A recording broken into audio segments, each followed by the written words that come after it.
These people deserve the truth. I'm here to bring them the truth.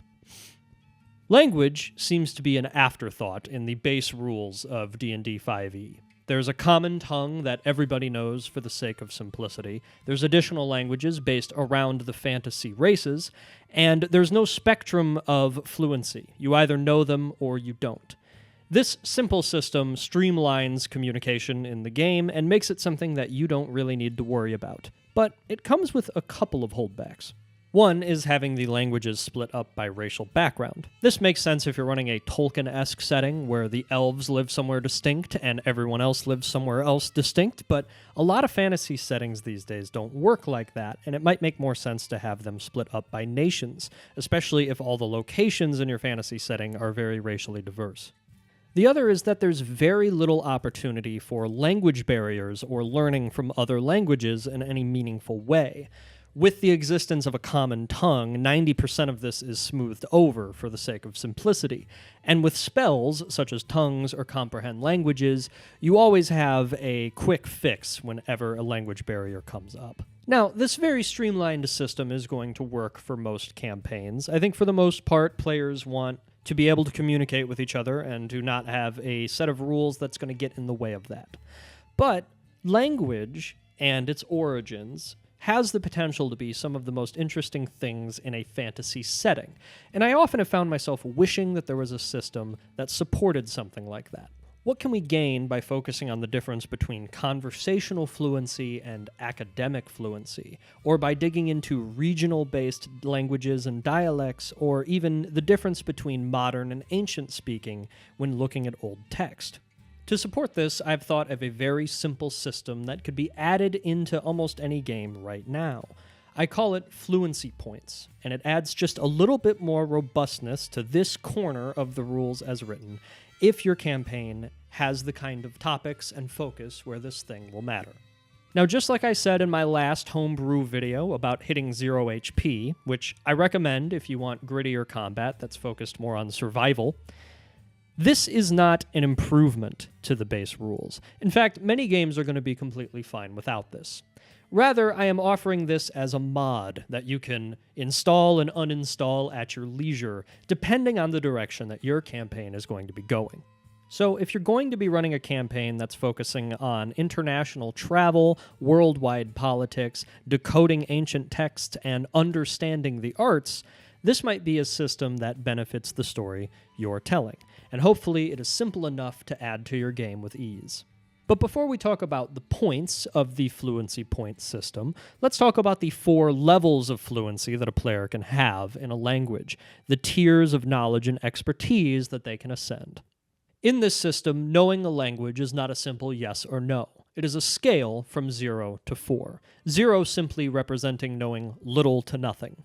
Knowing the swear words in a language does not get you a point. In this system, knowing a language is not a simple yes or no question. It is a spectrum that goes from 0 to 4. 0 involves any basic knowledge that isn't really going to get you anywhere in a conversational sense. So a player can know the swear words of a language, for example, without really putting a point into it. But 1 through 4 represent an investment, a choice that the player is making for their PC to have a certain set of knowledge and skills. 1 is a passive understanding of the language. Someone at this level can get by after long enough if they're studying a piece of text. They can maybe pick up some words if they're eavesdropping, but they cannot communicate casually without obvious signs of struggle. This basically reflects the level that somebody would be at if they studied a language in school for several years but have never really been immersed in it.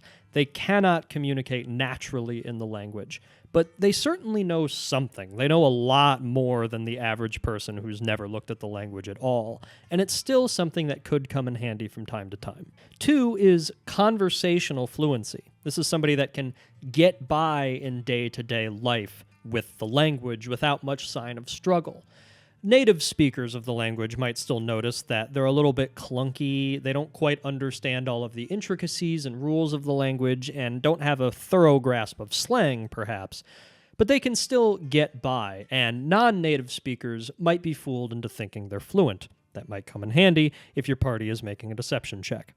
At level 2, they can read, write, and speak with decent efficiency, but they still need to think about it consciously.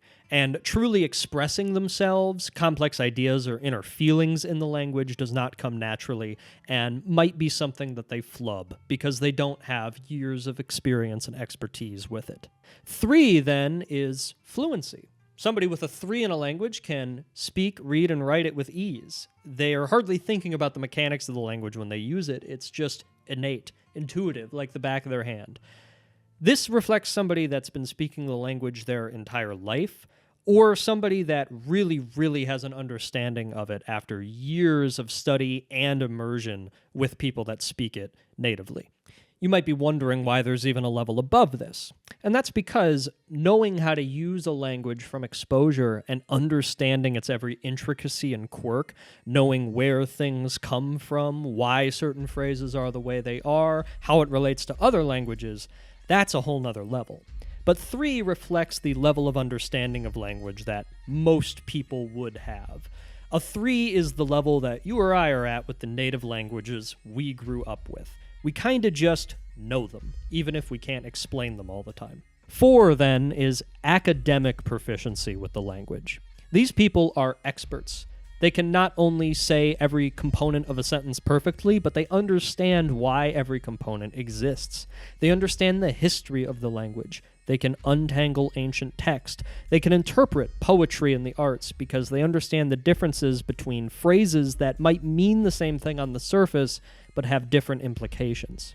Sometimes a level 4 is so good at their language that they can even start to understand sister languages that use the same text or conlang, and perhaps even break them down with enough time dedicated to that task. So 4 is for the players that want to go beyond. 3 is the level that most people are going to be at and be able to speak fluently without any sort of barriers.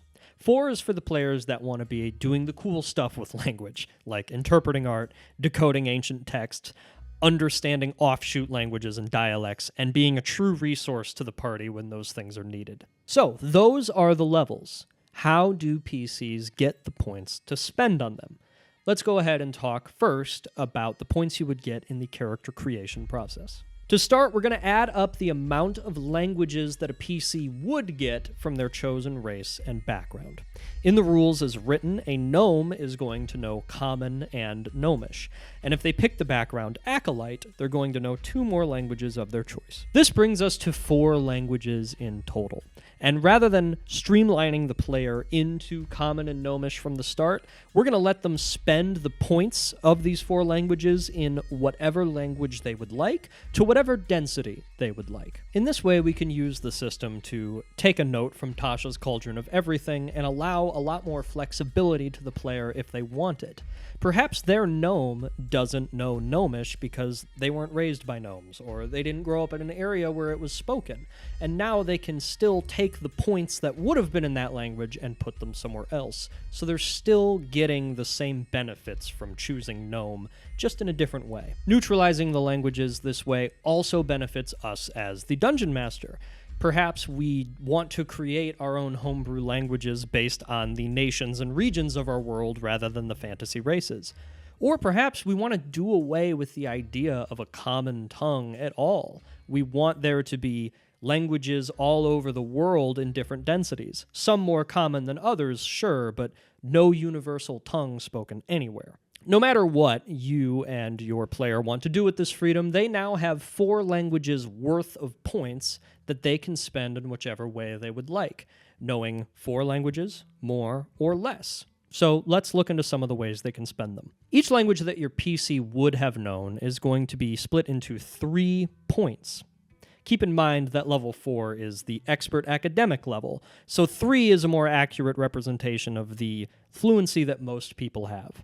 This means our gnome acolyte, who knew Common, Gnomish, and 2 other languages of their choice, instead now has 12 points that they can divvy up how they wish. If he likes, he can put 3 points into 4 different languages, essentially bringing him back to the standards of the rules as written, but spreading them out to whatever languages he wants to. Perhaps he doesn't have Common at all, he doesn't have Gnomish, whatever he wants. Perhaps he can have 3 languages that he has a 4 in. He can be a true linguistic academic who is a master of a few instead of a jack of all trades. Perhaps he can put 4 in one of his languages, sacrificing taking a 2 in another language, not being as fluent as he possibly could have been, still being a little rusty and clunky with how he forms his sentences. If he really wants to go crazy, he can have 2 points in 6 languages, or 12 points in 1 language.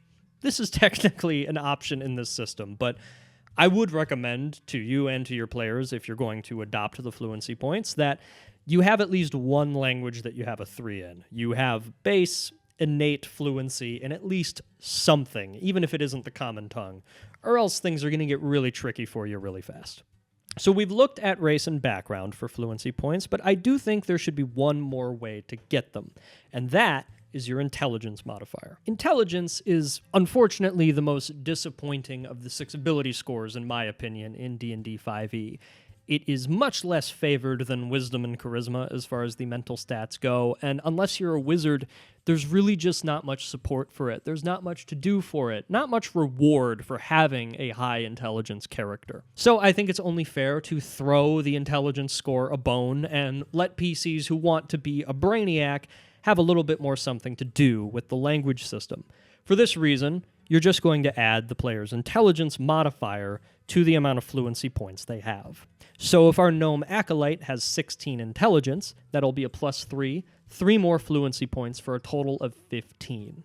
This will mean that your table, on average, is going to know a little bit more languages than they would have in the rules of written if people have a bunch of +1s and +2s.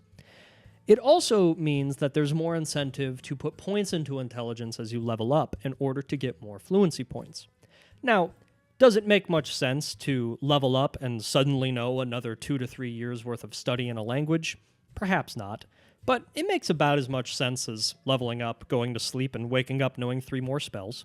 It's an abstraction. It's a game mechanic, and it's one that I think is worth doing in order to benefit players that want to focus on intelligence in a system that very often doesn't give that stat much to do.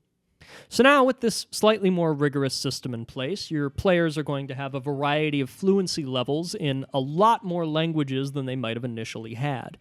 They might have similar stats in languages that they all know, or they might have fluencies all across the board and have interesting ways of communicating with each other and with the world around them because of it. This also frees us up to think about the potential challenges that could come from language barriers and language study in a way that the base rules don't lend much credence to. For example, perhaps you have a single PC who has level 1 dwarvish fluency, and you can place them in a situation where they need to use that level 1 dwarvish fluency in order to understand something that the rest of the party can't. It's going to be a real test for them to see if they can actually pick up on everything and get enough understanding to actually communicate successfully with the party. Or, if you have one person in the party with a level 4 abyssal, perhaps they can find an ancient inscription in a tomb that's going to take them some time to study, and they'll have the satisfaction of this being their thing and their moment, their valuable information that they can provide to the party. Perhaps this level 1 dwarvish speaker and this level 4 abyssal speaker also need to do these things under a time crunch of some sort, flexing the skills that they have. The fluency point system is, at the end of the day, a very simple set of rules that don't change much, but it adds a little bit more robustness to a corner of the game that usually gets hand-waved, and frees you up to focus on these kinds of things. If your campaign is going to be the kind that focuses on history and language and culture, it helps to just have a little bit more of a robust system in place. And even if it's never mechanically super exciting, it can still benefit roleplay in a lot of meaningful ways. Now, I would be remiss not to mention spells. The most obvious downside of a system like this is the existence of spells like comprehend language, tongues, perhaps even speak with beasts in some instances. Why even use a system like this when the players have a spell slot they can burn to just avoid the whole mess to begin with? Well, I still think there are 2 benefits. One is the level 4 fluency. Having somebody who's truly an expert in a language is still very valuable, spells or not.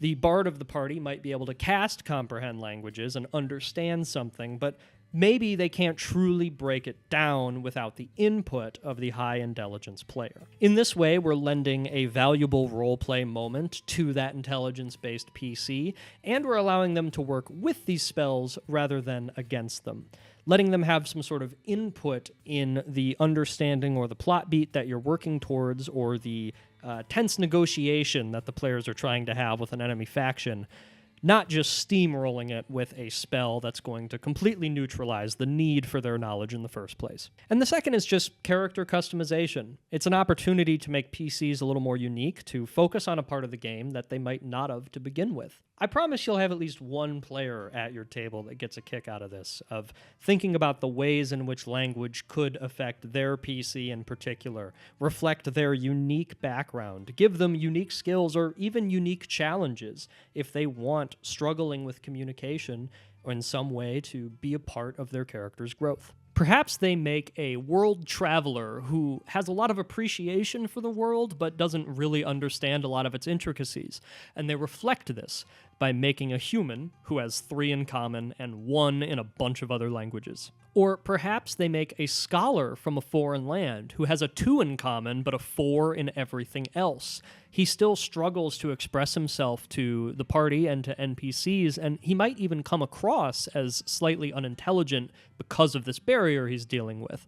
But when given the chance to prove himself, he is a undeniably valuable asset to the party. So even if these choices aren't beneficial in a purely mechanical sense, fleshing out this corner of the game, I think, still lends itself to a lot of roleplay opportunities that, depending on the tone of your campaign and the players at your table, somebody can still get quite the kick out of. So there's the fluency points system, a nice simple addition that you can mod into your game if it's something that you want to focus on more. What did you think of this? Do you think it adds unnecessary clunk, or do you think it's an opportunity to create a little bit of immersion? Let me know down below. I'll be happy to see what you say, and I will see you next month for another weird take.